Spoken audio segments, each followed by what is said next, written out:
Welcome to Mainland Television Regional News. I'm Graham O'Brien, and coming up in today's bulletin, better safe than sorry, Sealord signs deal with iwi, gold value in just 1 teaspoon, Sport Tasman Awards new speaker replaces an ill Māori crow, Nelson Arts Festival a near sellout, and a Vanuatu connection.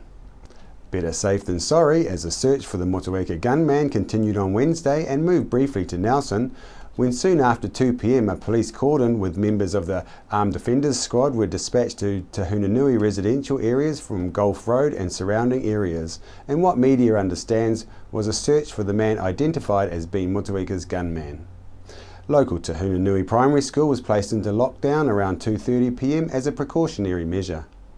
A man fitting the description of Jada Bryce Kennard, who police have been searching for since Tuesday afternoon after he presented a firearm at a group of people in Thorpes Bush in Motueka, was believed to have been identified on a property in Gulf Road, Tahunanui.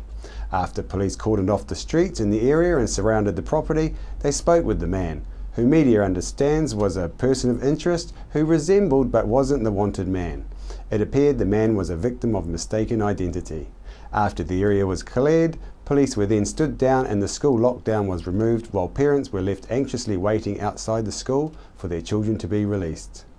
Jada Bryce Kennard is still at large, and police believe that he may be receiving help to avoid arrest. They are warning people to avoid contact with him as he is considered to be dangerous. Anyone found assisting him will face prosecution. Anyone with information on his immediate whereabouts, call 111 immediately or Nelson Police on 03 546 3840 or Crime Stoppers anonymously on 0800 555 111. Nelson-based company Sealord has signed a quota pooling deal with 3 separate iwi collectives, which will see New Zealand's second largest fishing company share profits obtained from the catching, processing and selling of the fish. The company has signed 5-year arrangements with the Top of the South Collective, which gives Sealord the annual catch entitlements of the iwi in a profit-sharing deal, they said in a joint statement. The quotas will mean up to 4,800 tonne of hoki, orange ruffy, southern blue whiting and alfonsino will be caught on Sealord vessels, and will also provide iwi members fishing scholarships and employment opportunities. Sealord, which is jointly owned by the Māori tribal interests through Aotearoa Fisheries and Japan's Nippon Susan Kaisha, last month announced plans to downsize its Nelson wet fish factory, saying it wasn't economically viable in the face of rising costs, flat fish prices and a strong Kiwi dollar. A substance worth $100,000 per teaspoon has Cawthron Institute this week announcing a global distribution agreement with Sigma Aldrich Corporation, an international research and chemical company, to supply Cawthron's unique high-value marine biotoxins to laboratories worldwide. These marine biotoxins are used by laboratories across the planet as reference materials when testing for algae toxins in seafood. Cawthron produces the toxins using a highly sophisticated process developed at the Institute, involving extracting, isolating and purifying the bioactive compounds from toxin-producing microalgae that are grown and processed on-site. Cawthron Institute Chief Executive Professor Charles Eason said that this is an exciting new development and an excellent outcome for our highly regarded marine toxin and food safety research. He said that the partnership adds a new suite of products to Sigma Aldrich's catalogue, supports laboratories worldwide to improve identification of human health risks from algae, and generates high-value exports for New Zealand. Cawthron is just one of a handful of organisations worldwide with the capability to produce these rare, naturally occurring marine biotoxins and bring them to the market. These are very high-value manufactured exports for niche markets. Professor Eason said that equivalent of a teaspoon of these marine biotoxins is valued at over $100,000, but it is a very small niche market and they are sold in minute quantities.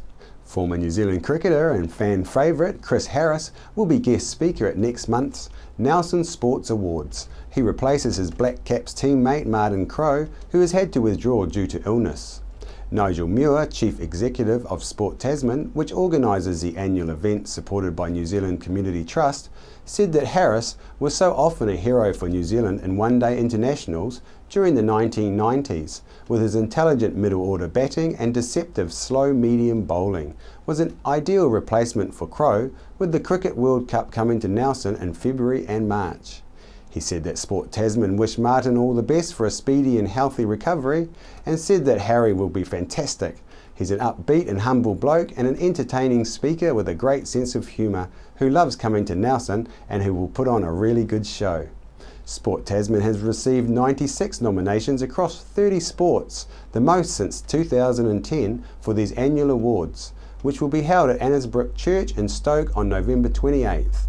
TV and radio personality Nick Tansley will MC the black tie event, which is a noted highlight of the local sporting calendar.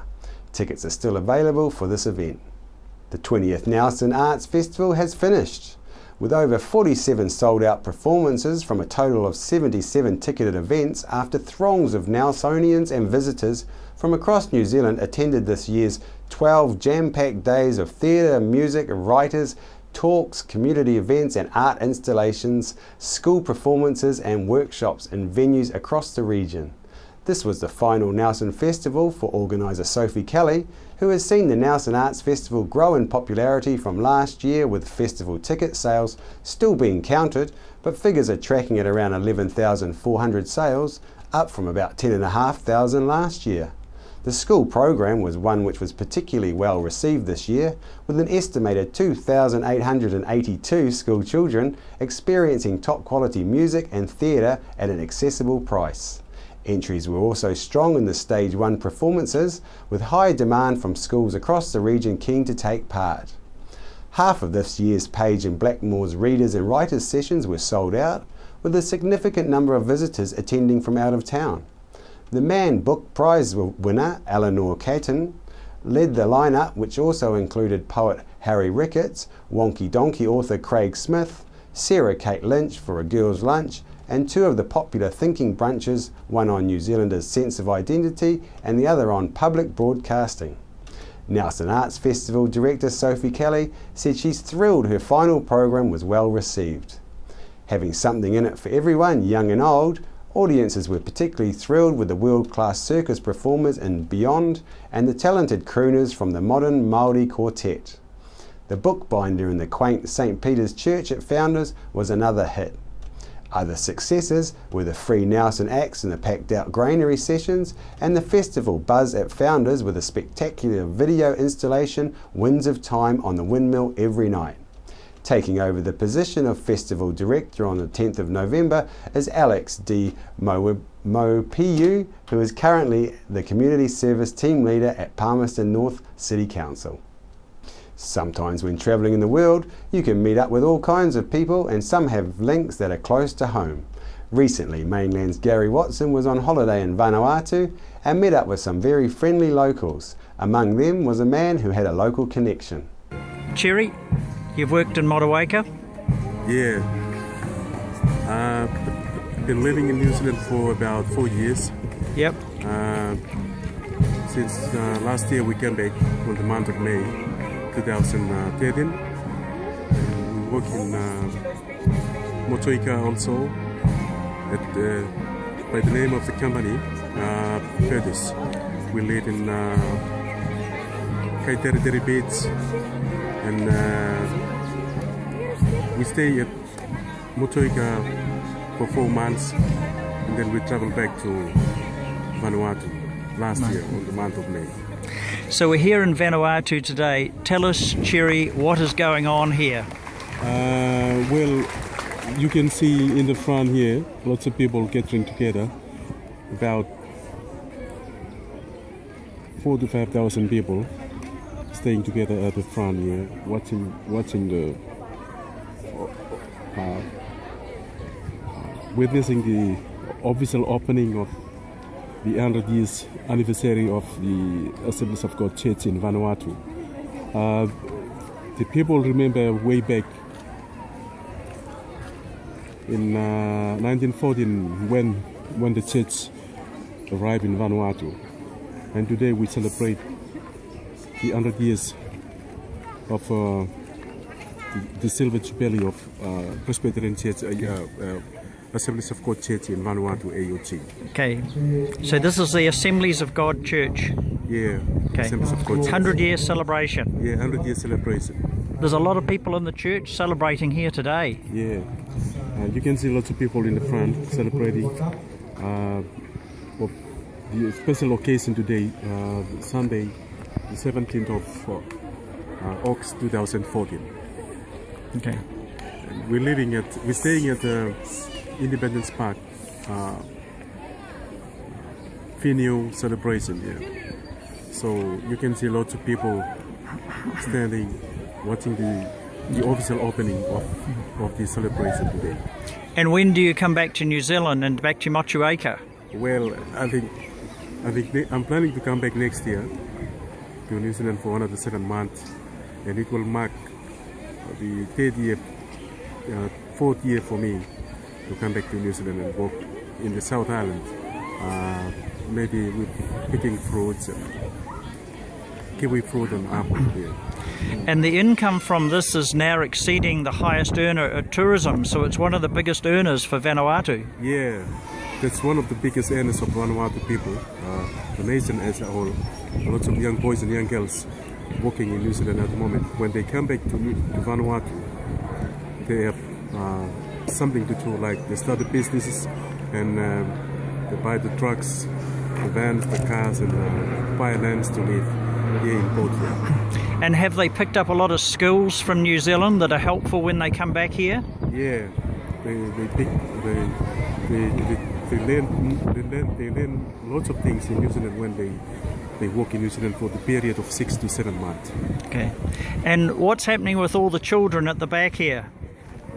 The children at the back here, that's the Sunday school children ready to sing in the stage after the official opening. Okay. And what's happening at the moment, Cherry? The Vanuatu VMF band, they do some songs to witness the special occasion today. Okay. Well, thank you for talking with us, and we look forward to seeing you back in Motueka sometime soon. Thank you very much. This week, the New Zealand Red Cross Refugee of the Year Award recipients 2014 were announced, with the Refugee Youth Ambassador Award going to Nelson Boys College student Mal Swarm-Zinza, who arrived in New Zealand with his younger brother in 2009. He is a Year 11 student at Nelson College and was nominated by his teacher for the Youth Ambassador Award because of his involvement in the school and his support for the local Chin community. Mal is well known around Nelson College for his friendly attitude and the way he supports his classmates. At a recent orientation day, he volunteered to lead a group of intermediate students from refugee backgrounds around the college, translating for the Chin students and encouraging them to ask questions. Outside of school, Mal has been actively involved in community events such as the Chin National Day festivals and is an excellent role model for Chin youth. He is the website designer for local Chin newsletter and often helps families in the community with their computer problems. Mal has achieved a great deal of academic success at Nelson College, and his plans include pursuing a career in the computer industry.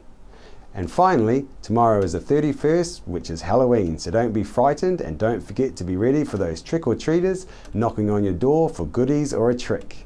If you don't wish to be bothered, then place a sign on your gate or door saying you do not follow the tradition and trick-or-treaters are not welcome. After the break, we'll bring you the latest weather update and some events and happenings coming up from around the region.